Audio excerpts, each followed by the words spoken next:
Buenas noches, bienvenidos a Focos. Nuestro equipo editorial está convencido de que el derecho a la libertad de expresión y el derecho de acceso a la información pública son fundamentales en este periodo de emergencia nacional. Por eso, en este programa, vamos a hablar sobre la transparencia en diferentes ámbitos relacionados con la emergencia del coronavirus 19, desde el manejo del dinero público hasta la protección de datos personales. Iniciamos con esta cápsula. El 14 de marzo, El Salvador declaró oficialmente estado de emergencia nacional por la pandemia de la COVID-19, enfermedad causada por un nuevo tipo de coronavirus. Desde entonces, el gobierno ha aplicado diferentes medidas que restringen algunos derechos de los salvadoreños, como el libre tránsito y libre asociación, en un intento por aislar a las personas y contener la propagación del virus. Pero la transparencia, el acceso a la información y la protección de datos personales son derechos que siguen vigentes y respetarlos no riñe con la respuesta a la crisis sanitaria que vivimos. Esta semana, los capítulos latinoamericanos de Transparencia Internacional exhortaron a los gobiernos a seguir respetando el acceso a la información pública, en particular en torno al uso del dinero que se destinará para atender la emergencia sanitaria por COVID-19. La recomendación de Transparencia Internacional llegó justo cuando la Asamblea Legislativa estaba por aprobar al gobierno salvadoreño la autorización para buscar hasta 2.000 millones en deuda, con la que pretende financiar la respuesta a la pandemia. Pero la transparencia no solo es importante para fiscalizar los recursos públicos, también es clave para prevenir contagios de COVID-19. Que los gobiernos informen en qué lugares se han detectado casos permite que los ciudadanos contribuyan más activamente en contener la propagación de la enfermedad. Hoy, en Focos, analizamos por qué la transparencia en las instituciones públicas salvadoreñas es un pilar clave para enfrentar al coronavirus. Continuamos en la entrevista de Matices. En este segmento de nuestro programa vamos a aprovechar para hacer una revisión de lo que la Asamblea Legislativa ha aprobado esta semana en términos de deuda y administración de fondos públicos en este periodo de crisis por la pandemia del coronavirus 19. Damos la bienvenida a esta mesa de entrevista a Rodrigo Ávila, diputado de Arena, miembro de la Comisión de Hacienda de la Asamblea Legislativa. Gracias por acompañarnos. Karen, buenas noches, muchas gracias por la invitación, un gusto y saludando a todos los amigos que seguramente en este momento estarán en casa.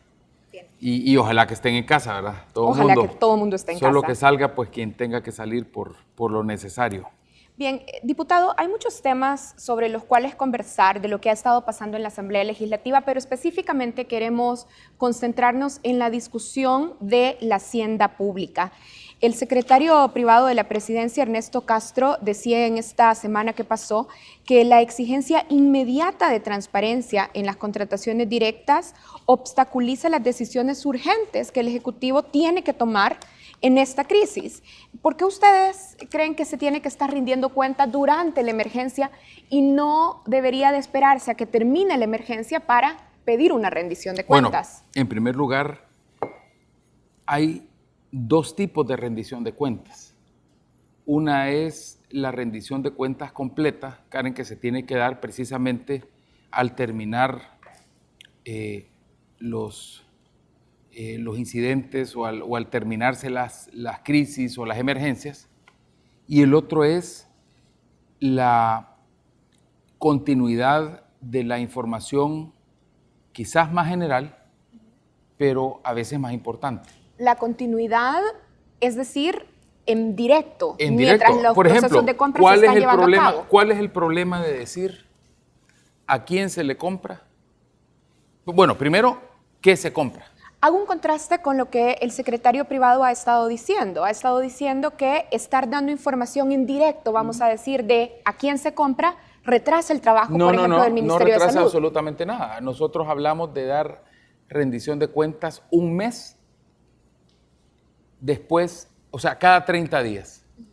Perdonen, si todas las instituciones tienen una UAS, si todas las instituciones tienen un encargado de prensa. Si usted, cuando yo administré la policía, usted me preguntaba a mí qué compró la semana pasada, yo le hablaba al jefe de la UASI o le hablaba a la gente del comité de compras y me decían, mire, compramos tal, cual cosa. O sea, porque eso lo tienen a la mano. O sea, el rendirle cuentas a la población. Primero, ¿de qué se compró? Segundo, ¿cuánto costó? Y tercero, a quién se le compró no debe de ser un problema nunca, nunca. Y sobre todo cuando se ha dado una carta abierta tan grande. O sea, ahorita le hemos dado al gobierno la oportunidad, más bien la facilidad de poder comprar a quien ellos quieran en virtud de la emergencia. Y lo menos que podría pasar es que 30 días después de eso, 30 días, no al día siguiente, 30 días después de eso, el rindan secretario cuentas. se quejaba de un plazo de 3 días, pero en realidad quedó aprobado un plazo de 30 días. Nunca entonces. se habló de 3 días, Bien. nunca, nunca. Nosotros hablamos de 30 días, ojo, y hablamos que al terminar la crisis, por supuesto, como tiene que ser, si es que esto no es invento nuestro, esto es lo que la ley ya exige, es lo que la ley ya exige y es lo mínimo que requiere el pueblo salvadoreño, sobre todo, que es conocido, de que a veces algunas personas, y esto no necesariamente tiene que ver con el más alto nivel, esto puede ser a cualquier nivel del estamento de gobierno, que alguien se quiera aprovechar de alguna situación cuando simplemente no hay control. Bien. Aquí es un control mínimo y eso ya quedó, creo que muy claro, ya quedó muy concretamente establecido en el decreto que se aprobó. Bien, queda claro el asunto de los requisitos de la rendición de cuentas en las compras directas. Hablemos sobre la autorización también que se dio ya al Ejecutivo, específicamente al Ministerio de Hacienda, para que salga a buscar fondos por 2.000 millones de dólares. Revisando el artículo, por ejemplo, el artículo 2 del decreto 608 que aprobaron todos los diputados, dice específicamente que los fondos obtenidos se van a destinar a financiar el Fondo de Emergencia y de Recuperación y Reconstrucción Económica del país por los efectos del coronavirus 19. Me interesaría saber, diputado, ¿cómo van a garantizar ustedes que esa gestión de fondos que aprobaron realmente se va a utilizar para atender los efectos y costos de la emergencia? Es decir, ¿qué garantías tiene la población? Bueno, primero, Karen, yo le voy a dar mi opinión muy personal. Mi opinión muy personal es que la gestión para la atención de esta emergencia tiene que durar en la justa medida de la realidad de la misma situación de emergencia. O sea, en realidad de la misma situación del coronavirus en el país. Pero cuando dice justa medida, ¿está diciendo que hay una desproporción en la solicitud que se hizo? No, lo que estoy diciendo es que ahorita se le ha dado una oportunidad o más bien un espacio a este gobierno con la configuración de un comité que la idea es que participe para garantizarle a la gente, y aquí no solo es de serlo, sino que de parecerlo también. O sea, a la gente hay que darle tranquilidad, a la ciudadanía hay que darle la tranquilidad de que los fondos públicos van a estar bien cuidados. Y para eso, antes lo que se pedía, y lo voy a decir con toda claridad, era un cheque en blanco que se podía utilizar de la forma en que le viniera en gana al gobierno. Y hoy lo que se ha dado es una chequera donde se va a tener que emitir un cheque para cada cosa y puntualmente justificar y especificar para qué se va a utilizar. Ahora, diputado, usted dice, antes lo que se pedía era un cheque en blanco, pero si tenemos en cuenta de que el gobierno no presentó un plan, por lo menos un esbozo de gastos, podríamos decir que sigue siendo un cheque en blanco. Bueno, no, porque ahora hay un comité con gente muy reconocida. Yo creo también decirlo, en el gobierno hay gente, y aquí hay ministros que son personas muy reconocidas, hay otras personas que quizás no se conocen, pero al final lo importante de todo esto es que haya transparencia. Y nosotros lo que hemos querido es transparencia. Y lo que hemos querido es que no exista ninguna justificación en virtud de una pandemia, en virtud de una emergencia, para justificar cualquier cosa o cualquier situación insensata. Tengo que insistir en este punto. ¿Por qué se aprobó esa autorización para salir a buscar esta deuda por 2.000 millones y el gobierno no presentó por lo menos un esbozo de plan de cómo iban a gastar los fondos? Bueno, ese es uno de los temas y esa es una de las concesiones que de alguna manera se ha hecho precisamente por la condición de la pandemia. Esta es una pandemia mundial y si bien es cierto en nuestro país hasta el momento solo tenemos 13 casos, entiendo que más noche va a salir el presidente de la República en una cadena nacional, quizás existan más casos, pero indistintamente tenemos que prepararnos, tenemos que tener la capacidad de prepararnos y enfrentar una situación que pueda ser coyuntural. Pero eso no quiere decir eso no quiere decir de que esto es una carta abierta. Esto, como digo, cambió de ser un cheque en blanco a ser ahora una chequera donde se van a emitir los cheques en base a lo que vaya surgiendo. Y definitivamente, ya solo el hecho de haber básicamente clausurado la actividad productiva del país por una semana ha generado efectos que son enormes. Hoy lo estamos viendo. Esto nunca ha pasado en el país. Nunca ha pasado. Ni en las épocas del conflicto armado se llegó a tal magnitud de cierre de operaciones, digamos, en este caso, productivas. Diputado, hablando de concesiones, tengo que hacerle otra pregunta. Cuando revisamos el decreto, nos damos cuenta que lo que se aprobó deja abierta la posibilidad de que esos 2.000 millones se busquen a través de títulos valores o a través de préstamos. Ahora, lo que los especialistas, economistas locales están diciendo es que la tasa de interés de los títulos, de los bonos, es alta. Claro. Está entre el 10% y el 11% esa tasa de interés. Un cálculo de un interés del 10.5%, por ejemplo, implicaría solo de servicio de la deuda, por esos 2.000 millones colocados en títulos valores, 210 millones de intereses para el próximo año. Por supuesto, y eso es lo que hace, y por eso es que nosotros como Arena, algunos nos han criticado y tristemente hemos tenido la no muy informada, pero sí muy bulliciosa, presencia de personas que en las redes, incluso funcionarios de gobierno, han incluso hasta proferido insultos diciendo de que se está en contra de la salud y tal, y eso no es cierto. Lo que pasa es que ya tenemos más del 70 y pico % de endeudamiento a nivel del PIB y hoy vamos a subir a 80 y pico % de nivel de endeudamiento en relación al PIB. Y entonces, ¿por qué lo aprobaron? Es decir, ¿por qué esa relación de...? Lo hemos aprobado, pero hoy existen las condiciones de, primero, ponerle candados. Segundo, se ha aprobado, en este caso, la oportunidad para ir a buscar esos fondos, pero tendrán que ser aprobados, Karen, por la Asamblea Legislativa. Y ese es el tema importante. Además, que se ha creado un comité con partes muy creíbles que le van a dar transparencia a esto. Al final, como digo, esto no es una carta abierta, no es que ahorita se van a reventar 2.000 millones. Y si usted me lo pregunta a mí, y no es primera vez que lo digo, lo que hay que hacer o lo que se debería de hacer en mi humilde criterio es monitorear el comportamiento de esta pandemia, ver si en El Salvador hay brotes, ver si en El Salvador hay contagios, ver si en El Salvador existe realmente una difusión de esto. Creo que fue muy bueno que se cerraran las fronteras, pero viendo el comportamiento de la pandemia, en esa misma dirección, ocupar los fondos necesarios para poder enfrentar la situación económica, el problema a nivel del desempleo, el problema a nivel de las personas que son que se ganan la vida a cuenta propia y que no están en el sector formal. Diputado, tengo que hacer y poder enfrentar la situación. Pero ojo, esto no quiere decir que los 2.000 millones necesariamente tienen que ser erogados o que los 2.000 millones tienen que ser gastados. ¿Usted confía en que el gobierno, una vez que tenga estos fondos, en el caso que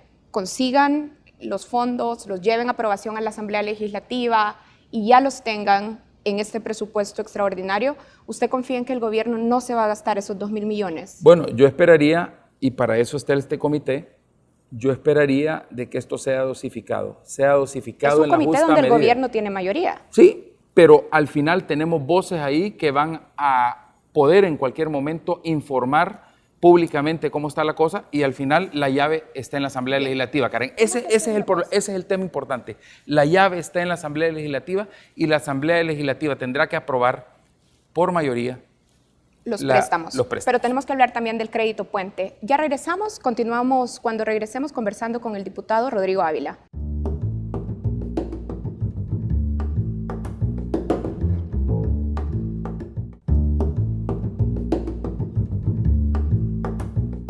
El jueves 26 de marzo, la Asamblea Legislativa le autorizó al gobierno buscar hasta 2.000 millones en deuda pública para financiar la respuesta a la pandemia del COVID-19 en El Salvador.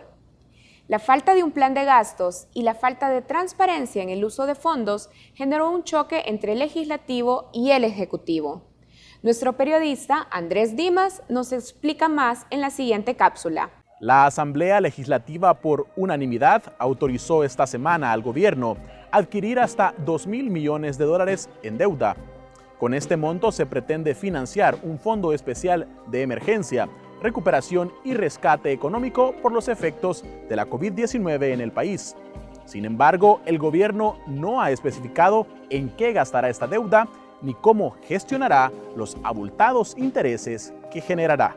Este jueves, la Asamblea autorizó al Ejecutivo buscar hasta $2.000 millones en deuda para atender la emergencia provocada por la COVID-19 y la recuperación económica que necesitará El Salvador una vez se controle la crisis de salud. Los recursos adquiridos irán a un fondo especial que será administrado por un comité de mayoría gubernamental, con la participación de la empresa privada, centros de pensamiento y universidades. Pero, ¿por qué el país necesita endeudarse para atender la emergencia? ¿Se justifica una deuda equivalente a la tercera parte del presupuesto nacional? El ministro de Hacienda, Nelson Fuentes, dijo que el gobierno necesita deuda porque no tiene dinero suficiente para atender la emergencia.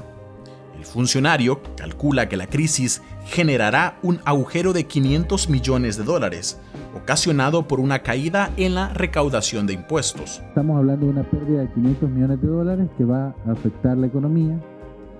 Es más o menos 1.5% del PIB, lo que se va a dejar de percibir en ingresos tributarios. El economista Ricardo Castaneda, del Instituto Centroamericano de Estudios Fiscales, el ICEFI, coincide en que el país necesita endeudarse para atender la emergencia sanitaria. Sin embargo, plantea que es importante saber cuánto debe pedir prestado el gobierno y cuánto se necesita. Esto lo determina un plan de gastos preciso. El punto clave es el tema del plan. ¿Por qué? Porque si tú no tenés claridad del plan, la situación que se va a vivir en los próximos años en El Salvador va a ser una situación todavía muy complicada en el ámbito económico. Entonces, las decisiones que debes de tomar en estos momentos deben de ser decisiones estratégicas, donde debes de priorizar cuáles deben de ser esas intervenciones. Por lo tanto, El Salvador no se puede dar el lujo en esos momentos de la improvisación. El gobierno no presentó un plan de gastos ni justificó por qué necesitaba $2.000 millones y no otra cifra. Para el jueves 26 de marzo, la petición del gobierno tuvo el apoyo de los 84 diputados y de todas las fracciones legislativas. Tras la votación, el secretario privado de la presidencia, Ernesto Castro, no supo identificar en qué se gastarán los $2.000 millones aprobados por la Asamblea. Híjole, tantas cosas que hay ahorita. Las vidas, el hospital, el apoyo económico que se le tiene que dar, la reactivación, el porcentaje para los municipios. Hay muchas cosas y todo lo que se pueda ir dando paso a paso de acuerdo a vaya avanzando el tema del coronavirus. Por su parte, Donato Baquerano, diputado del opositor Arena y veterano miembro de la Comisión de Hacienda, reconoció que aprobaron la deuda sin un plan específico. Sí, estamos esperando que nos presenten un plan. Definitivamente no vamos a hacer nada y no vamos a tener recursos. Según el decreto aprobado, los $2.000 millones podrían adquirirse a través de préstamos, emisión de bonos o una mezcla de ambos. El Centro de Pensamiento FUSADES calificó como drástica y apresurada la emisión de los $2.000 millones en deuda. Según sus cálculos, en 3 años, la deuda pública representaría la totalidad de la actividad productiva que se desarrolla dentro del país. De $10 producidos, 10 estarían comprometidos en deuda. En ese mismo sentido, el ICEFI dijo que el gobierno debe priorizar los créditos con organismos multilaterales, porque emitir bonos implicará más intereses, ya que el mismo coronavirus ha inyectado temor en las bolsas de valores del mundo. Lastimosamente, al no quedar claro cuánto va a provenir de este financiamiento de organismos multilaterales, se abre la posibilidad de que buena parte de los recursos provengan de bonos. Sin embargo, como se están comportando los mercados internacionales, ahorita si El Salvador sale a colocar bonos, va a encontrar una tasa de interés sumamente alta. De acuerdo con cálculos del economista Andrés Oliva de FUSADES, Si El Salvador colocara los 2.000 millones en bonos, tendría que pagar una tasa de interés del 10.5%. Eso significa 210 millones de dólares solo en intereses. Si a estos 210 millones se le agregan los 990 millones de dólares en intereses por deudas pasadas, El Salvador acumularía 1.200 millones de dólares solo en servicio de deuda. Esto equivale a 17 veces el costo del hospital provisional que se construye en Cifco, anunciado por el gobierno para atender la emergencia. Eso sería un suicidio porque implicaría que a partir del próximo año la cantidad de dinero que debemos de destinar en concepto de intereses es una cantidad muy alta. Por lo tanto, la gestión de la deuda debe de ser una gestión sumamente estratégica. En este escenario de altas tasas de interés, ¿qué mecanismo de financiamiento priorizará el gobierno? El secretario privado Ernesto Castro dijo que la prioridad es obtener dinero rápido. Nosotros vamos a priorizar la rapidez. A dónde podamos obtener la plata de una manera más rápida. Ahorita nuestra prioridad es salvar vidas. Después de esto vamos a ver el tema financiero, económico y todo eso. Seguido, que es importante, es sumamente importante, pero tenemos que ir paso a paso. Las finanzas públicas salvadoreñas han sido frágiles desde antes de la pandemia. Según datos del Banco Central de Reserva, solo en 2019, el sector público gastó 824.7 millones más de lo que percibió en ingresos. Buena parte de ese monto se originó entre junio y diciembre, es decir, en los primeros 6 meses de la gestión de Nayib Bukele. Para cubrir esos agujeros, el gobierno pide dinero prestado. Y esa dinámica ha llevado a que el sector público acumule 18.957 millones de dólares de deuda. Y los costos que se van a tener que pagar por este tipo de decisiones, los vamos a tener que pagar no solo nuestras generaciones, sino las generaciones siguientes. Estaríamos hipotecando nuestro futuro. Con la suspensión temporal de la Ley de Responsabilidad Fiscal, el Ejecutivo no tiene límite para endeudarse durante 3 meses. Los centros de pensamiento reiteraron al gobierno que esto no significa una carta blanca para obtener recursos, pues desde antes del coronavirus, las finanzas públicas no estaban en condiciones de soportar más endeudamiento.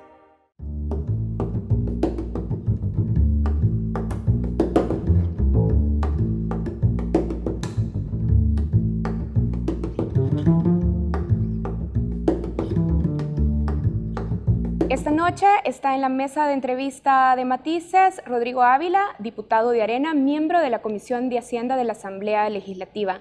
Diputado, usted estaba diciendo en el bloque anterior que reconoce que este préstamo lleva, por ejemplo, al extremo nuestra relación de deuda pública sobre el PIB. Y no que la lleva, la podría llevar. La podría y llevar ojalá al que extremo. no. Ahora, ojalá que no, Karen. No es necesario pensar de que se van a gastar los 2.000 millones. O sea, al final esa es como una especie esa es la chequera, esa es la capacidad de la chequera, pero no quiere decir que van a emitir un cheque en blanco por 2.000 millones. Pero usted decía que confía en el comité que se ha nombrado para la auditoría de cómo se irán gastando esos 2.000 millones cuando entren como préstamos.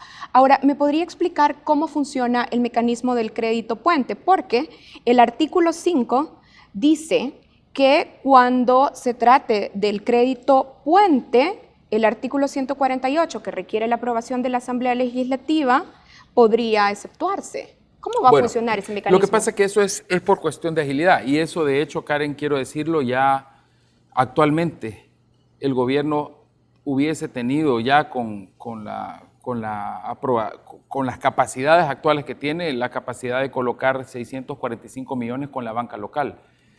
Eso ya está.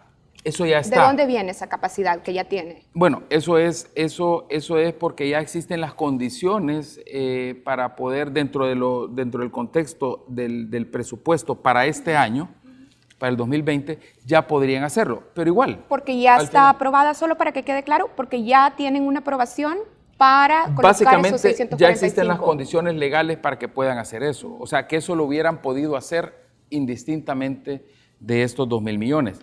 El punto es que ahora hay que verificar con mucha acuciosidad cómo se van a utilizar estos fondos. Y por eso es que al principio simplemente se quería que el gobierno tuviera ese acceso a ese dinero irrestrictamente, y hoy existe un comité, la Asamblea va a tener que aprobar, en este caso, los préstamos que se hagan.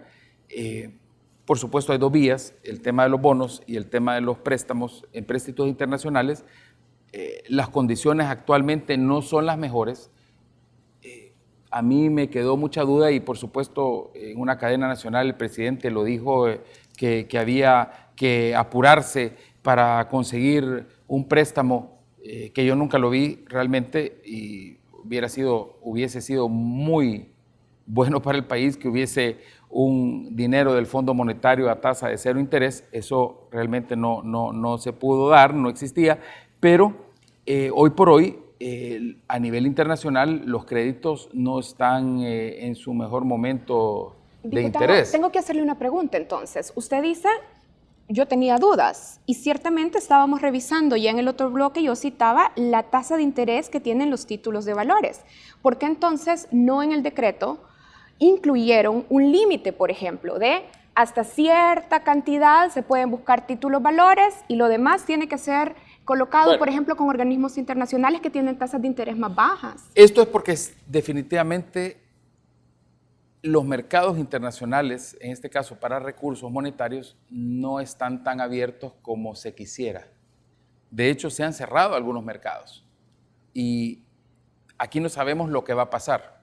El tema precisamente es la incertidumbre. Estamos ante una situación de incertidumbre en la que no sabemos qué es lo que va a pasar y tenemos que tener la capacidad y la flexibilidad para poder tener los recursos en un momento determinado, y ojalá que esto no suceda, en que se requiera una gran cantidad de recursos para poder paliar no solamente el tema de la emergencia, el tema del trabajo, el tema del desempleo, el tema del impacto económico en general.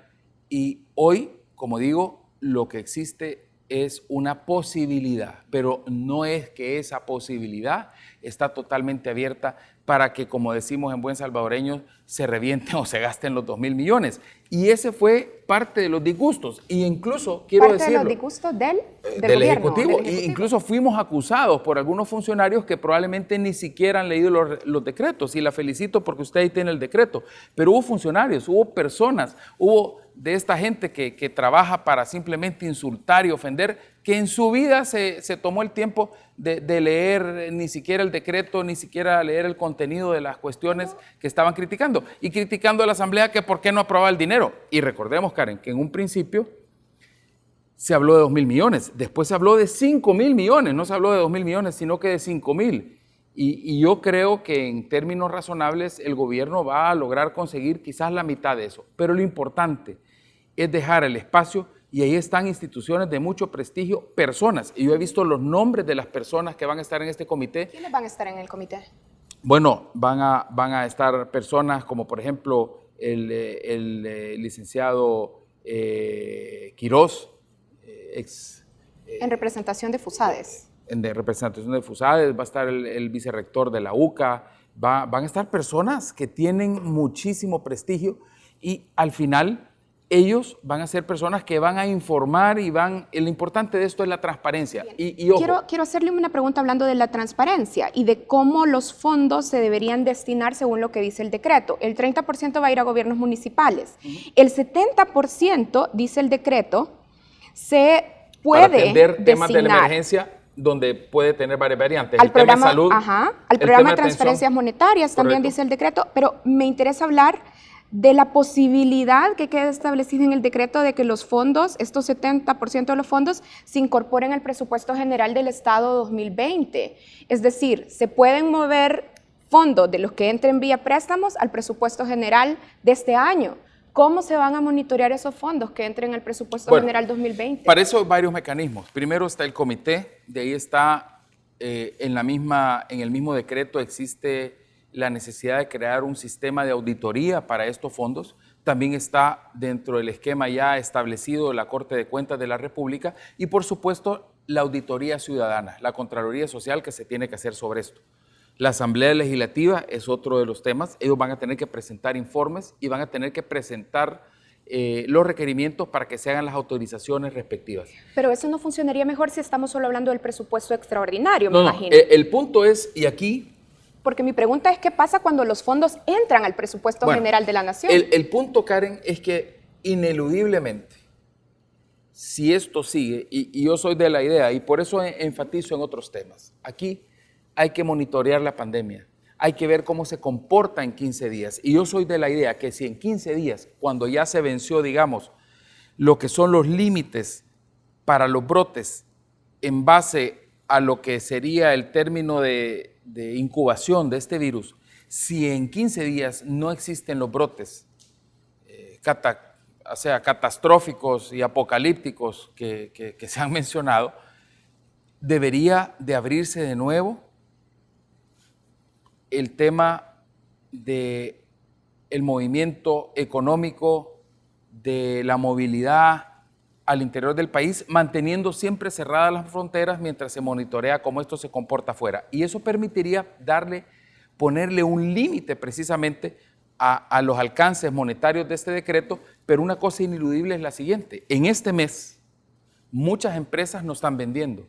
En este mes, muchas personas no tienen dinero, no han producido. Y hay gente aquí en El Salvador que vive día con lo que gana cada día que está en la calle vendiendo o trabajando. Y, por otro lado, el gobierno va a tener un impacto terrible en la recaudación, principalmente del impuesto de valor agregado. Entonces, de alguna forma, este decreto permitiría que se compensen algunos de los recursos que van a faltar en el presupuesto general, porque en el presupuesto general usted lo que hace es que de alguna manera programa y prevé lo que usted va a recoger a nivel de recaudación fiscal. Y si esa recaudación fiscal no viene, porque precisamente las empresas de todo tamaño y la gente que paga impuestos está parada, inclusive la gente no compra igual, entonces no hay IVA, entonces el gobierno puede colapsar. Y eso nos obligaría a una cosa muy peligrosa, existiendo en nuestro país el bimonetarismo, que no se le ocurra a alguien sacar los colones porque ahí se pasean el país. Entonces esto nos daría de alguna manera un colchón y una posibilidad para que se enfrente una situación fiscal desfavorecida para el país. Le hago una pregunta final casi de sí o no porque nos quedan 30 segundos. Usted ha dicho se hicieron concesiones, a mí todavía me quedaron dudas. ¿Usted, particularmente como diputado, estaría dispuesto a asumir el costo del linchamiento público en el caso de que no hubiera necesario, por ejemplo, aprobar la deuda una vez que la gestione el Ministerio de Hacienda? Bueno, yo creo que Lo digo porque el presidente Bukele finalmente promueve un espacio donde acusa a los diputados cuando se oponen a sus proyectos. Bueno, él siempre acusa a los diputados de cualquier cosa. Ayer nos acusó del tema del Seguro Social, cuando este tema del Seguro Social fue una cosa que se promovió en la ley que él mismo llevó a la Asamblea Legislativa. Al final, quien ejecuta es el gobierno de la República. Quien tiene que dar cuentas es el gobierno de la República. Y nosotros como Asamblea tenemos que ceñirnos al mandato que nos da la Constitución, que es de vigilar y controlar precisamente la actuación pública. A algunos no les gusta y algunos critican, y de hecho algunos de los retrasos que se han criticado y por lo que hemos recibido insultos y hemos recibido una serie de acusaciones es precisamente porque estamos cumpliendo esos controles que nos exige la Constitución. Bien. Lo que se requiere es transparencia, una buena utilización de los recursos y sobre todo no generar condiciones de miedo y condiciones de pánico en esta pandemia para aprovechar en otro tipo de sentidos esta situación. Muchas gracias, diputado Rodrigo Yo Ávila. le súper agradezco, estamos a la orden y verdaderamente, yo lo que le digo a usted, Karen, y a todo el pueblo salvadoreño y a toda la gente, que ojalá que esta situación en 15 días no sea como algunos la han profetizado. Ojalá que no haya 30,000 muertos, ojalá que no haya 200,000 infectados, ojalá que salgamos adelante. Pero lo importante es mantener la calma y sobre todo tener conciencia y ser consecuente. Bien. Cerramos aquí esta entrevista con el diputado Rodrigo Ávila, miembro de la Comisión de Hacienda. Le agradecemos por habernos acompañado y a ustedes también por continuar con este programa. Ya regresamos.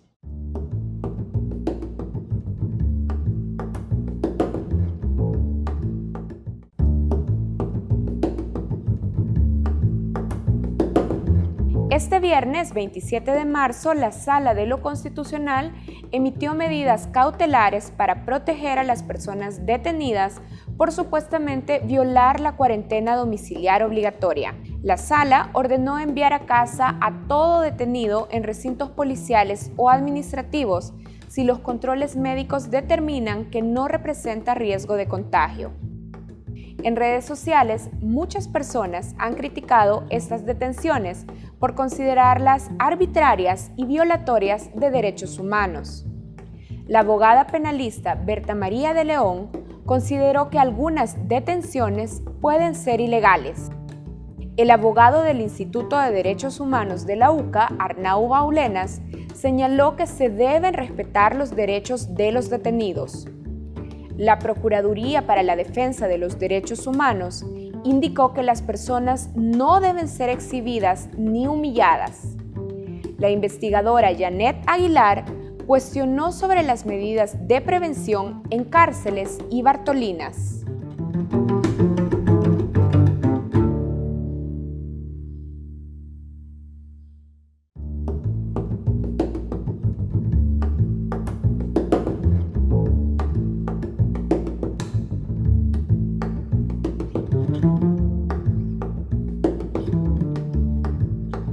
En esta entrevista conversaremos vía Skype con la comisionada Silvia Cristina Pérez, presidenta en funciones del Instituto de Acceso a la Información Pública. Gracias por acompañarnos. Bien, es un gusto para mí también la invitación y formar parte de la red de información que se le puede brindar a la ciudadanía en este estado de emergencia. Bien, quiero comenzar hablando en términos generales sobre cómo deben balancearse estos elementos: transparencia, derecho de acceso a la información y la agilidad que necesitamos en la toma de decisiones durante esta emergencia. ¿Por qué es importante que durante la emergencia se salvaguarde y se exija el derecho a la información pública? Y además, ¿por qué no debe entenderse la exigencia de acceso a la información como una postura de oposición al gobierno del presidente Bukele? Bueno, en primer lugar, determinar que cuando existen estados de emergencia o régimen de excepción, hay algunos derechos que se van a ver de alguna manera afectados, pero existirán otro catálogo de derechos, específicamente me refiero al derecho constitucional de la libertad de expresión, que no se ha visto afectado con la emisión del decreto de emergencia que está viviendo nuestro país. En ese sentido, a partir de la libertad de expresión, gracias a un precedente jurisprudencial de la Sala de lo Constitucional, se ha tenido ya que el derecho de acceso a la información pública forma parte del derecho a la libertad de expresión. En ese sentido, podemos categorizar desde ya la importancia que adquiere el derecho de acceso a la información pública por parte de la ciudadanía, mucho más teniendo en cuenta que no se ha hecho una restricción a esta situación. Retomo la segunda parte de la pregunta. ¿Por qué no debe entenderse que exigir el derecho de acceso a la información es una postura que se opone al trabajo que durante la crisis está ejecutando el gobierno del presidente Bukele?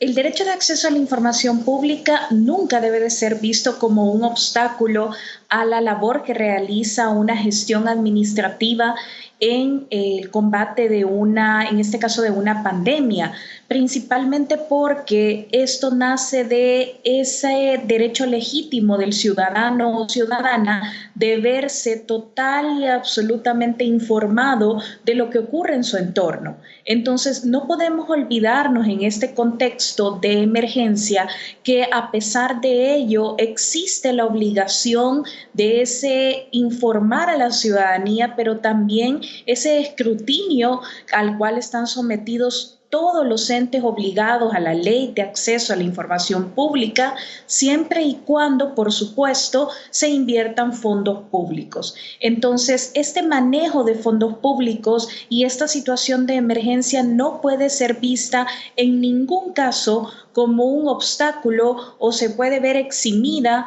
sí estamos en esta situación. Al contrario, es cuando más necesitamos transparencia de la inversión de fondos públicos. Y mucha gente podría preguntar por qué.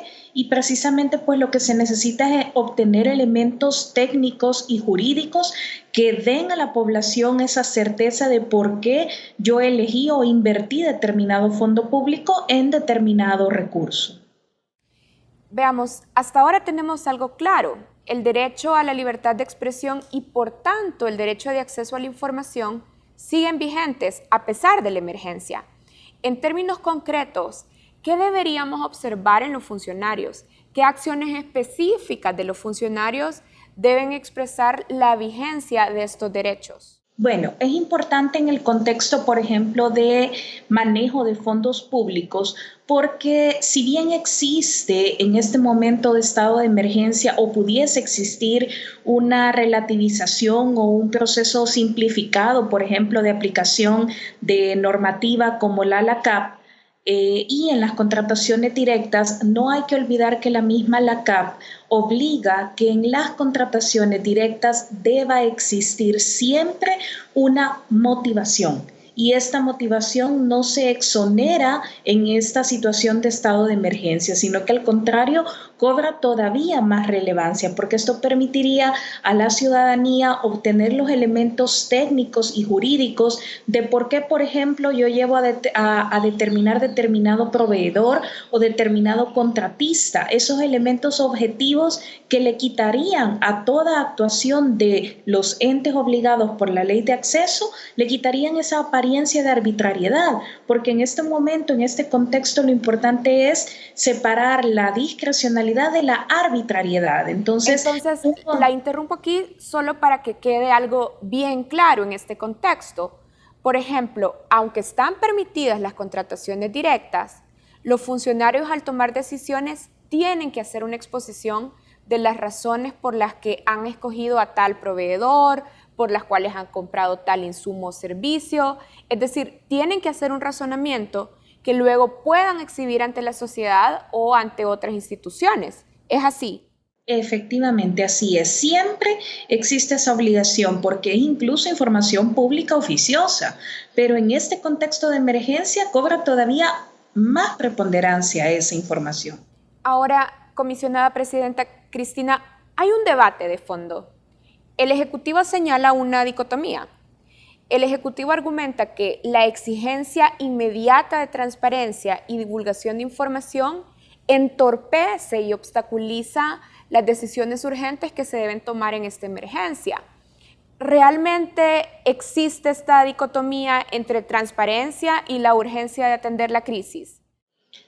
Yo creo que esa dicotomía no es tal toda vez que se sepa administrar el recurso humano y administrativo disponible.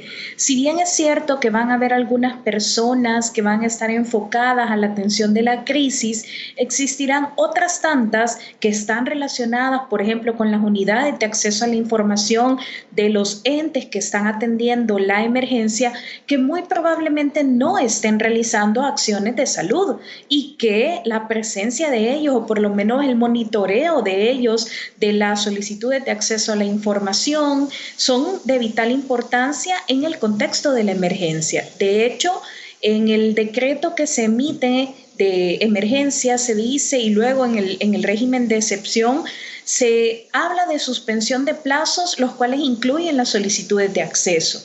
Nosotros somos respetuosos como Instituto de Acceso a la Información Pública de esa suspensión, pero a pesar de ello, nuestra posición oficial es a través de las directrices y que nosotros hemos dicho de forma clara que las solicitudes de información que tengan que ver con esta emergencia, se recomienda a esos entes que le den el trámite que corresponda en la medida de sus posibilidades. Tengo una pregunta sobre esto que acaba de decir. En Focus hemos conocido casos en los que las oficinas de información y respuesta de las instituciones le están diciendo a ciudadanos que no pueden atender la petición de acceso a la información por la situación de emergencia. Y esto, como usted nos está explicando, no está amparado en los decretos que se han aprobado. Tanto el decreto de emergencia como el decreto de régimen de excepción sí contemplan, digamos, la suspensión de funciones administrativas de todas las entidades. Inclusive se ha mencionado por ahí de forma expresa el Instituto de Acceso a la Información Pública, pero no hay que olvidar que en este contexto de emergencia siempre existirán órganos de control y por eso el instituto no ha parado en su labor ni en su trabajo, y precisamente nosotros creemos importante como órgano de control de la transparencia pública en este país, creemos importante que todas estas solicitudes que estén relacionadas con el estado de emergencia no deben, esa es nuestra recomendación, no deben de paralizarse, precisamente porque es importante en este contexto mantener a la ciudadanía informada. Pero en términos prácticos, ¿quién recibe la solicitud? Si hay muchos trabajadores que probablemente están asignados a las oficinas de acceso a la información, pero ahora no están en sus oficinas por la emergencia. Entonces, ¿cómo se registran las solicitudes en este momento? Bueno, las unidades de acceso a la información de la mayoría de entes obligados tienen ya una manera de canalización o una manera de recibir las solicitudes de forma electrónica.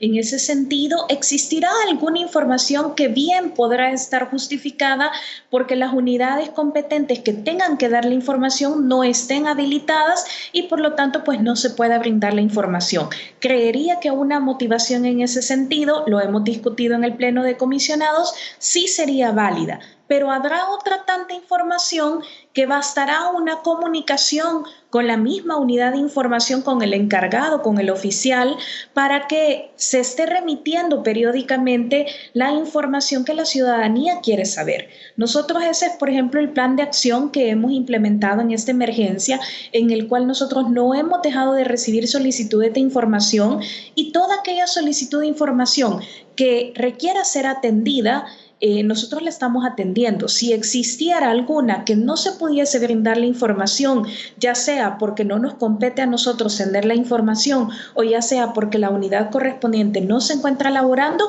entonces sí se puede motivar por parte del oficial esa situación. Bueno, vamos a cerrar este bloque de la entrevista, pero queda una idea clara de sus aportes.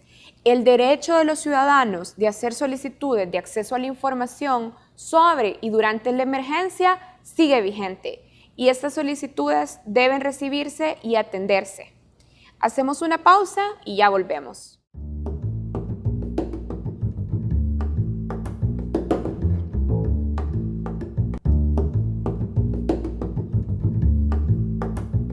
La información clara y oportuna es un eje fundamental de la transparencia. Esto también aplica para las medidas con las que el gobierno busca paliar los efectos económicos del coronavirus en los hogares salvadoreños. Nuestra periodista Claudia Palacios nos explica en la siguiente cápsula qué se sabe hasta ahora sobre la suspensión de pagos a servicios básicos y créditos y sobre la transferencia de $300 para las familias. En las últimas semanas, el presidente Nayib Bukele anunció varias medidas paliativas para los efectos que generará la cuarentena domiciliar obligatoria en las familias salvadoreñas. El gobierno informó del pago diferido de servicios básicos y créditos, así como una transferencia de $300 para hogares directamente afectados por la pandemia del coronavirus. Esto es lo que sabemos hasta ahora sobre estas medidas y las dudas que quedan sobre su aplicación. Después de una semana de haberlo anunciado, el viernes pasado, el presidente Nayib Bukele informó cómo entregará $300 a 1.5 millones de hogares salvadoreños, con el fin de paliar los efectos económicos que provocará la pandemia de la COVID-19. El gobierno dijo que los beneficiarios podrán reclamar el dinero en los distintos bancos del sistema, con solo entregar su DUI. Para llevar a cabo este proceso, el Ejecutivo lanzó una plataforma en línea que permite verificar si una persona es beneficiaria o no de la ayuda económica. El gobierno va a habilitar una página web que ya va a estar disponible al final de unos minutos después de terminar esta cadena nacional, que es emergencia.covid19.gov.sb. Ahí les va a salir, es bien sencillo, y le dice ahí, consulta si eres beneficiario del apoyo económico de alimentación para emergencia. Ustedes digitan su número de DUI, Apretan ahí si quieren. Y le dice, Juan, si eres beneficiario del apoyo económico de 300 para alimentación de tu hogar, tu pago deberá ser retirado en ventanilla en cualquiera de las siguientes sucursales. Y ahí hay un botón para ver las sucursales. Y dice el día que lo puede retirar. En el caso de Juan, que es la persona que ha digitado su DUI en esta plataforma, lo puede retirar el 28 de marzo. ¿Por qué lo hemos hecho así? Porque como son 1.5 millones de beneficiarios, no queremos 1.5 millones de personas en la calle mañana tratando de cobrar el subsidio. Entonces hemos dividido en 15 tandas de 100.000 viviendas diarias. Inicialmente, el gobierno dijo que el criterio para identificar a los beneficiarios sería el consumo de energía. Pero esto cambió porque excluía a la población que no tiene servicio de electricidad. No obstante, el mandatario no explicó cómo se construyó el nuevo padrón de beneficiarios y qué tan actualizados están esos datos. Bukele se limitó a informar que tuvo el apoyo de todos los ministerios. Quiero que entiendan la labor titánica que ha sido para nosotros definir quiénes deberían recibir el subsidio y quién vive en cada vivienda, sin tener tiempo de hacer un censo nacional. Ha sido muy difícil nuestro equipo de innovación digital con el Ministerio de Economía, con el Ministerio de Hacienda, con el Ministerio, con otro montón de ministerios que dan trabajo, salud, etcétera, que han dado la información de artistas, en el caso de cultura, han dado la información de pescadores, han dado la información de campesinos. Es decir, hemos tratado de llegar al número que dijimos, ¿no? 1.5 millones de hogares, pero no dudo que más de alguien se habrá quedado fuera de la lista, pero ahí está la forma de reclamar. El mecanismo del gobierno tampoco define cómo las personas sin acceso a Internet podrían consultar el listado de beneficiarios. De acuerdo con la estatal encuesta de hogares de 2018, solo el 21.2% de los hogares salvadoreños tiene acceso a Internet. Juan Meléndez, del Instituto Holandés para la Democracia Multipartidaria, dijo que políticas públicas de este tipo deben ser de fácil acceso para la población pobre. Si ustedes recuerdan, cuando los SENADE abrieron y convocaban que se fuera a registrar a las personas, ahí hay un error hay pequeñitos problemas de exclusión, porque tenés que escuchar que están los SENADE, tenés que movilizarte hasta donde están los SENADE, y la gente más pobre regularmente no va a ir a hacer eso. En política social, a la gente más pobre hay que ir a buscarla a su casa, porque la gente más pobre no sale de su casa. O sea, de hecho, hay muchas personas que siguen cocinando con mecanismos como con combustibles naturales, como leña, por ejemplo. Entonces, que es las personas que están en mayor condición de pobreza. El 20 de marzo, la Asamblea Legislativa, además, aprobó una ley transitoria para diferir el pago de servicios de agua, energía y telecomunicaciones. Esta ley suspende el pago de las facturas correspondientes a marzo, abril y mayo de 2020. El monto que se acumule de esos 3 meses empezará a pagarse en junio en 24 cuotas mensuales. Por ejemplo, si una persona paga $10 de electricidad al mes, los 30 que acumulará como deuda se dividirán en 24 cuotas de $1.25, que se añadirán a sus facturas a partir de junio. No obstante, la población todavía no tiene claro quiénes podrán acogerse a este beneficio. En el caso de la factura eléctrica, la ley dice que aplica para hogares que consumen menos de 200 kWh al mes. Respecto al agua y telefonía, la ley indica que se beneficiarán las personas, empresas y municipalidades que hayan perdido ingresos debido a la emergencia por el coronavirus. En ese sentido, de acuerdo con la ley, el Ministerio de Economía y el Ministerio de Hacienda deben establecer los mecanismos de aplicación de la suspensión de los pagos de servicios. Hasta el cierre de esta nota, el gobierno no había explicado cuál será ese mecanismo de aplicación. Los expertos coinciden en que el gobierno debe trabajar en la focalización de las medidas económicas para proteger a la mayor cantidad posible de hogares vulnerables. Esta focalización debe implementarse rápido, pues las familias salvadoreñas ya enfrentan el impacto del cese de sus actividades económicas por la cuarentena domiciliar.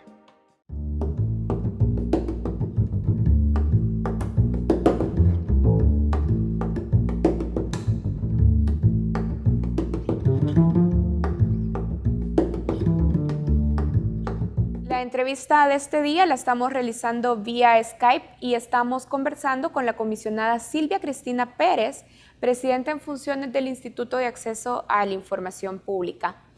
Comisionada, quisiera que dejemos un elemento muy claro, el asunto de los plazos. Decíamos cuando cerramos el bloque anterior que las solicitudes deben seguirse recibiendo, pero recordemos que el artículo 9 del decreto 593 del estado de emergencia nacional dice que se suspenden por 30 días los términos y plazos concedidos a los particulares y a los entes de la administración pública. ¿Cómo afecta esta suspensión de plazos el derecho de acceso a la información pública? Por ejemplo, hay solicitudes que ya estaban antes de que entráramos en emergencia y hay solicitudes que se están presentando durante la emergencia. ¿Cómo quedan afectadas estas solicitudes? Bueno, aquí hay que tener en cuenta los dos decretos, tanto el 593 que usted cita, pero también el 599, y es que el 599 fue todavía un poquito más amplio en esta regulación y con el 593 se entendían suspendidos los plazos, pero de aquellas personas que fueran directamente afectadas con esta situación de emergencia. Entonces, eso aplicaba nada más con aquel que lograse comprobar que había sido afectado con, digamos, con el virus de cualquiera de las formas en que se pueda haber afectado. Pero el 599 hace una ampliación, que eso es lo que generó quizás un poquito de confusión. Que el 599 sí ya lo hace más amplio, suspendiendo todos los plazos administrativos y judiciales. Entonces, en ese sentido, es con el 599 con el que se dejan de tramitar las solicitudes de información, porque con el 593 todavía no aplicaba esa situación. Esta aclaración la hago precisamente por la división que usted hacía respecto de qué pasaba con las solicitudes de información que estaban previo a esta emergencia. Aún con el 593, esa solicitud de información no existiría una excusa por la cual dejarlas de contestar. Viene el problema ya cuando entra en vigencia el decreto 599, en el cual sí se hace de manera amplia y ya se dice que todos. Pero ¿cuál es la recomendación del instituto en esta situación? Bueno, la recomendación del instituto es que en la medida de las posibilidades se pueda garantizar por los entes obligados por la LAIP a que puedan buscar canales electrónicos y de trámite. Estamos entendidos que en algún momento se van a paralizar porque la unidad correspondiente no esté trabajando. Pero si se puede dar la información y es algo que fácilmente puede obtener el oficial de información con una comunicación directa con las unidades correspondientes, pues existen las tecnologías de la información para poder dar seguimiento y trámite. Entonces nosotros sí hemos querido siempre, digamos, respetar el decreto 599, pero también darle la preponderancia que corresponde al acceso a la información pública. Entonces, en este escenario, cobran especial relevancia los funcionarios de acceso a la información pública de las instituciones. Sí, sobre todo aquellas instituciones que están atendiendo la emergencia. Ahora, usted ha dicho que se deben encontrar mecanismos para que la información necesaria se divulgue sin que esto obstaculice la toma de decisiones ágiles. ¿De qué tipo de mecanismos estamos hablando? Ya habló del rol de los oficiales de acceso a la información, pero ¿qué otros mecanismos hay que considerar? Bueno, me atrevería a citar, y esto es algo sumamente importante que es pilar de un Estado de Derecho, que es la seguridad jurídica, y me atrevería, por ejemplo, a citar todos los decretos que se están emitiendo por el órgano ejecutivo, ya sea por Presidencia de la República o incluso por el Ministerio de Salud. Nosotros como ciudadanos estamos apegados a esos decretos y por lo tanto es realmente inmediato que se tiene que hacer el dar una orden, pero a la vez publicar cuál es el sustento o la base jurídica por la cual se está dando esa orden. Es decir, si yo no tengo una forma de conocer el decreto de forma organizada, coherente, clara y oportuna, ¿cómo me van a exigir a mí que yo cumpla ese decreto? Entonces, sí es necesario crear por seguridad jurídica una estructura tal que no conlleve una complejidad, pero que vaya a la par la realidad con la certeza jurídica que debe de tener todo ciudadano al momento de cumplir la norma. Entonces, nosotros también hemos recomendado dentro de esta línea, en las directrices que hemos emitido como instituto, que la publicación de todas estas decretos ejecutivos se haga por canales que puedan ser accesibles a toda la ciudadanía. Está muy bien divulgarlo en redes sociales, pero redes sociales no puede ser el único medio. Tiene que buscarse incluso medios tradicionales, radio, periódicos, televisión, que tengan un alcance masivo. Ahora, Cristina, la interrumpo aquí porque está citando las directrices que ha publicado el Instituto para este periodo de emergencia. Y en ese documento hay un capítulo especial sobre las prácticas de gestión y archivo de documentos.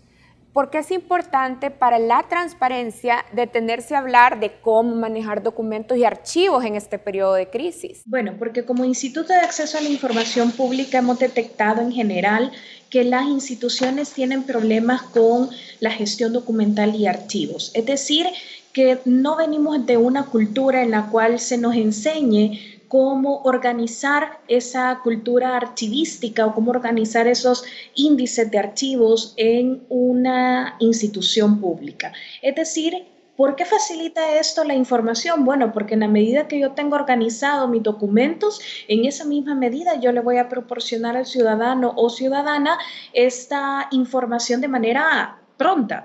Entonces, en esta situación de emergencia es importante cuidar esa cultura archivística precisamente porque por hacer compras inmediatas, por emitir decretos ejecutivos inmediatos, puede que existan incluso doble versiones, pueden que existan documentos que en algún momento se extravíen y para nosotros consideramos importante que el resguardo documental de todos estos archivos es preponderante para poder tener ese acceso completo e íntegro a la información. Comisionada, podría parecer que hay sobreabundancia de información. El presidente hace cadenas nacionales, sus ministros convocan a conferencias de prensa, aunque tenemos que decir que el tiempo en estas conferencias de prensa para preguntar es limitado o a veces ni siquiera permiten preguntas. Pero vaya, las cuentas de redes sociales del gobierno publican información, los funcionarios van a determinadas cadenas televisivas. ¿Esta aparente sobreabundancia garantiza el derecho de acceso a la información? Siempre que sea una posición unánime y oficial, sí lo garantiza, pero como le he mencionado, no es necesario nada más o no es suficiente nada más realizar publicaciones en redes sociales. Ese es un mecanismo de muchos otros que se pueden utilizar. En el caso de las conferencias y demás, sí, aunque nosotros no somos el ente competente para mencionar si es válido o no esa restricción que se hace a la libertad de expresión al no permitir preguntas, lo que sí debe de garantizarse es que la información sea coherente. Nosotros hemos analizado algunas denuncias de ciudadanos donde dicen que existen dobles informaciones, dobles o triples informaciones, porque a veces incluso las mismas autoridades se menciona que se han contradicho en diferentes declaraciones. Eso es lo que genera la falta de información oficial, que no exista una posición única de parte de la administración pública para los administrados. Ahora, hablemos de datos personales, sobre la protección de datos personales. ¿Cómo debe equilibrarse el derecho de protección de datos personales con la necesidad de difundir información para que los ciudadanos tomen decisiones de salud pública frente al COVID-19? ¿Cómo se equilibran estos dos elementos? A contrario de la libertad de expresión, que en algún momento puede ser restringido o limitado por un régimen de excepción, el campo de los datos personales que responde al derecho constitucional de intimidad nunca se puede ver restringido por ningún motivo, ni siquiera por un régimen de excepción, porque los derechos que pueden ser limitados ya los contempla el artículo 29 de la Constitución. En ese sentido, los datos personales no son parte de ninguna excepción en ningún contexto. Y esto es importante delimitarlo porque desde que aconteció esta situación de emergencia, sí se vio por el instituto algunas actuaciones que pueden poner en riesgo los datos personales. Y en ese sentido, pues todo el mundo pregunta, la gran pregunta es, ¿y puede revelarse la identidad de una persona que esté afectada? Y afectada, entiéndase, no solamente con que esté infectada, sino que también, o contagiada, sino también aquellas personas que se encuentran en albergues, que se encuentran en cuarentenas, o incluso personas que han realizado viajes, porque ahorita... Perdón, la interrumpo aquí porque quisiera saber cuáles son estas actuaciones donde ustedes vieron que había un riesgo de violar el derecho a la intimidad. Bueno, nosotros hemos advertido algunas puntuales actuaciones que de hecho están ahorita en análisis de la unidad de datos personales para determinar si existe alguna responsabilidad o no que el instituto pueda determinar, ya que el artículo 76 de la Ley de Acceso a la Información Pública manifiesta que el revelar una información confidencial es una infracción grave a la ley. En ese sentido, hemos advertido situaciones en donde funcionarios públicos han revelado, más allá del nombre, han revelado otros datos de funcionarios o de servidores públicos, y eso pues nosotros estamos en investigación de determinar si es una transgresión o no a la Ley de Acceso a la Información Pública. Igual de algunos otros ciudadanos que incluso han sido detenidos. También se está investigando por nuestra unidad de datos si existe responsabilidad. Y de manera, digamos, a modo de estar fiscalizando esta situación, también nosotros, previo a que se suspendieran las labores de forma presencial, nosotros también tuvimos la oportunidad de registrar y de hacer una prueba con un portal que se había abierto para determinar si una persona tenía síntomas del COVID-19, y en ese portal advertimos que habían algunos datos personales que no eran necesarios, pero que se estaban solicitando. Por ejemplo, la geolocalización de una persona y también el DUI de esa persona. Le hago una pregunta final, se nos acaba el tiempo. Usted y el instituto han dicho que hay datos que sí tienen que compartirse porque permiten determinar las rutas y zonas por las que se movieron las personas afectadas. Esto dice el instituto, y usted también lo ha dicho, que esta información permite a la gente protegerse. Pero, ¿cuál es el balance? ¿Cómo deben comunicarse estos datos para que otros ciudadanos tomen decisiones sobre su salud, pero también sobre su seguridad? Creo que es importante tomar en cuenta que aquí existe un bien jurídico que es la salud, que es algo que todos y todas estamos llamados a proteger. En ese sentido, hay que hacer un juicio de ponderación de la salud de la ciudadanía versus el derecho a intimidad personal que tiene cada ciudadano o ciudadana, o cada persona en general. En ese sentido, al hacer ese análisis, ese juicio de ponderación, el instituto sí ha considerado pertinente que exista alguna información que logre de alguna manera hacer una prevención de todas las medidas que yo pueda tomar respecto de esa información que se está publicando. Pero esa información nunca conllevaría datos personales o datos personales sensibles. Por ejemplo, el nombre, el domicilio, el origen de la persona, los datos de los padres o el estado familiar, son datos que no contribuyen en nada a esta situación de emergencia. Entonces, sí habrán algunos otros datos, como usted bien los ha mencionado, que sí son determinantes para poder determinar otras medidas de prevención para la ciudadanía, pero habrán otros tantos que son o que recaban las instituciones de salud, pero que no son relevantes para conocimiento de la ciudadanía, sino solo específicamente para el tratamiento que se le va a dar a esa persona. Bien, una pregunta final.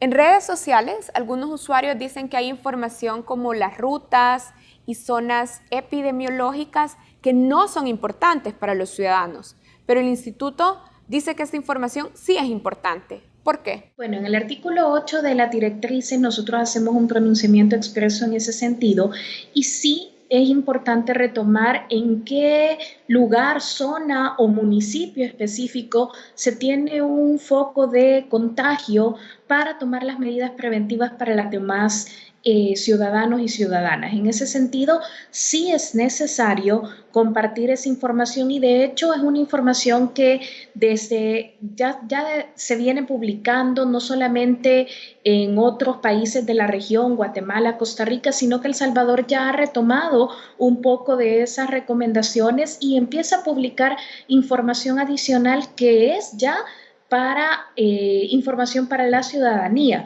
A mí me interesa saber como ciudadano o ciudadana, por ejemplo, dónde estuvo esa persona y, por ejemplo, en cuál albergue, porque yo si estuviese en un albergue me interesaría saber si ahí hay una persona que tiene positivo al COVID-19. Entonces, sí, esa información sí es de carácter relevante para la ciudadanía.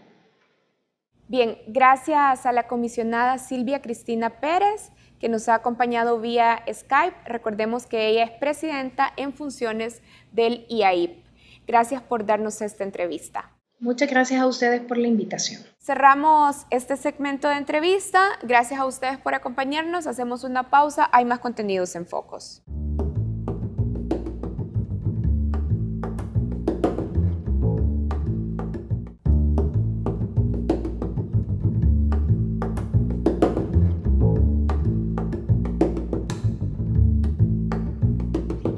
Bienvenidos al segmento internacional de Focos TV.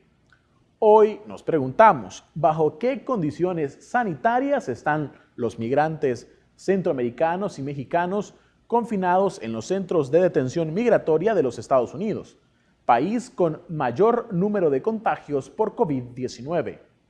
Para responder esta interrogante, presentamos una entrevista especial.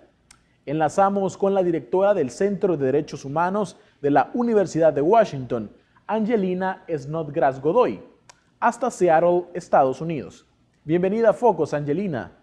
Gracias por invitarme.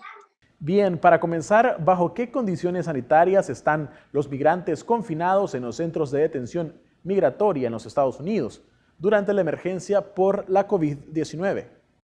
Considero que la situación de los migrantes que están en centros de detención es muy preocupante. Poco se sabe realmente porque no hay mucha transparencia en general sobre la operación día tras día de esos centros de detención. Hay muy poca transparencia y en esta situación en particular, de lo que sabemos de los centros de detención no están dadas las condiciones sanitarias como para poder prevenir la difusión de la epidemia ahí dentro.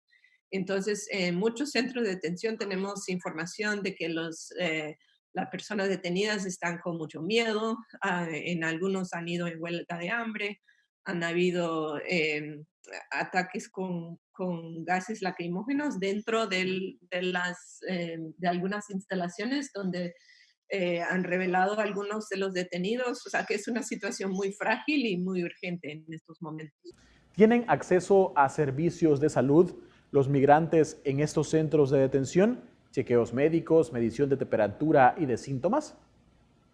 Creo que varía mucho de centro en centro, o sea, en distintos centros de detención hay distinto nivel de acceso a la salud. Sin embargo, por ejemplo, uno de los centros de detención más grandes es el que tengo yo más cercana aquí a nuestra casa. Acá realmente el acceso es pésimo, o sea, que sí tienen personal médico dentro del centro de detención, pero hay muchas quejas muy serias de falta de atención médica eficaz, pronta y respetuosa a los detenidos.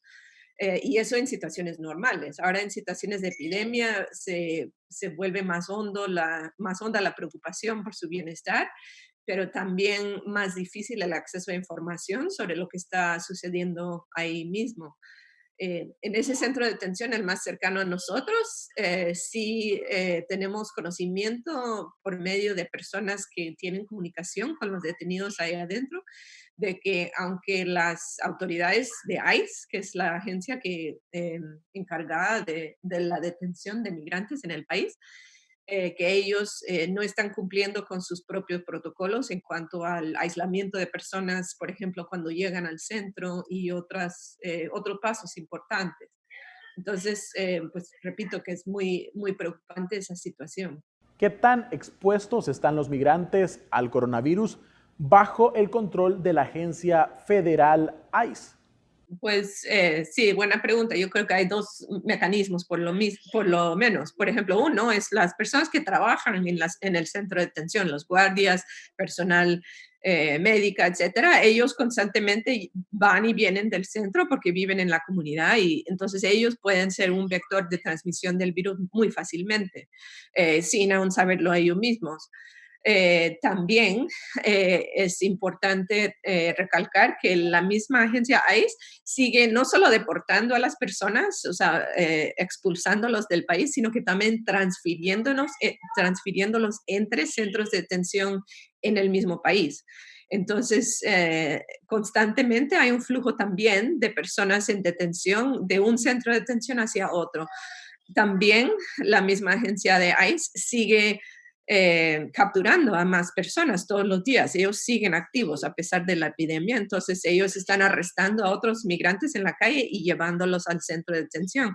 Entonces, por lo menos esas tres maneras es muy fácil que entre el virus ahí. La misma agencia ICE dice que sí tienen un mecanismo de control donde, por ejemplo, alguien que llega, un detenido que llega ya sea de la comunidad que ha sido nuevamente arrestado o una persona que ha sido transferido de otro centro de detención, se supone que esa persona, según lo que dice estar haciendo ICE, que esas personas nuevas al centro de detención están en una como especie de cuarentena provisional dentro de las mismas instalaciones que estén apartadas de la población en general.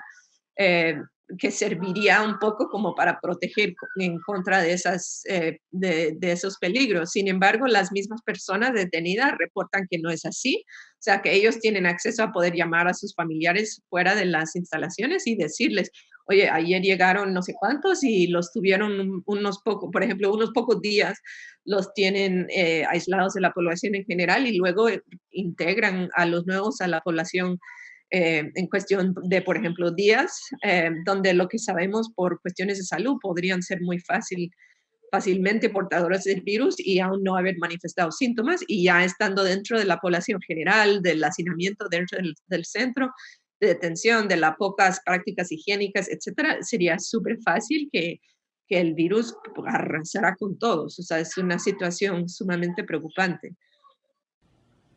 ¿Qué respuesta han dado las autoridades de salud estadounidenses sobre las precarias condiciones sanitarias en los centros de detención de migrantes?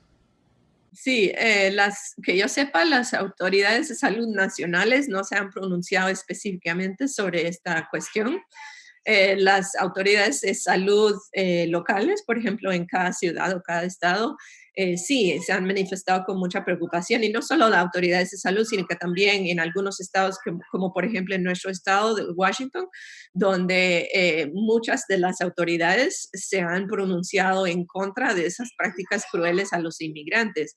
Sin embargo, por el sistema de ley federal que tenemos en Estados Unidos, prevalece por encima de la ley estatal, la ley federal. Y como sabemos que el gobierno federal de Estados Unidos en estos momentos está completamente comprometida a seguir hasta las últimas instancias esta política de crueldad en contra de los inmigrantes, las autoridades locales dicen que tienen poco margen de maniobra como para poder resolver la situación, aunque representa no solo un peligro muy grave a la salud de las personas detenidas y a las personas que trabajan en el mismo centro de detención, sino que a la comunidad en general, porque lo que estamos viendo ya en algunas partes del país es donde hay brotes fuertes de la epidemia, no dan abasto las camas hospitalarias o el servicio de salud local, y eso es lo que nos preocupa también, que si en esas condiciones se llega a regar muy fuerte el virus en los centros de detención donde tenemos a cientos de personas detenidas y todas esas personas van a necesitar a servicios de salud mucho más allá de lo que pueden acceder dentro del centro, van a llegar a a los hospitales en la comunidad y no va a haber suficiente atención para ellos ahí mismo. Entonces, es una situación que no solo afecta la salud de los detenidos, aunque en primer lugar sí los afecta a ellos, sino que a la comunidad en general. Por lo tanto, es muy preocupante. Ahora bien, con esta realidad, ¿cuán delicada es la situación de los derechos humanos de los migrantes durante esta pandemia? ¿Existe una violación sistemática de estos derechos? Sí, o sea, yo considero que el trato normal o el trato habitual que ICE da a los migrantes en los centros de detención representa una violación a sus derechos en muchísimos casos. O sea, que la misma práctica de detener a las personas por asuntos civiles no criminales bajo normas internacionales de derechos humanos no se debe dar. Y esto es hablando sobre el funcionar normal de esa institución, no en situaciones de epidemia. Entonces creo que esas prácticas que de por sí son violatorias a derechos humanos en tiempos normales, pero en tiempos donde el retener a las personas en estas situaciones de hacinamiento sin condiciones de salud o condiciones sanitarias adecuadas para resguardar su salud, se vuelve aún más preocupante, aún más honda la preocupación por sus derechos. Bien, muchísimas gracias, Angelina. No, mucho gusto. Gracias. Con eso cerramos nuestro segmento internacional. Para más contenido, ve a focostv.com.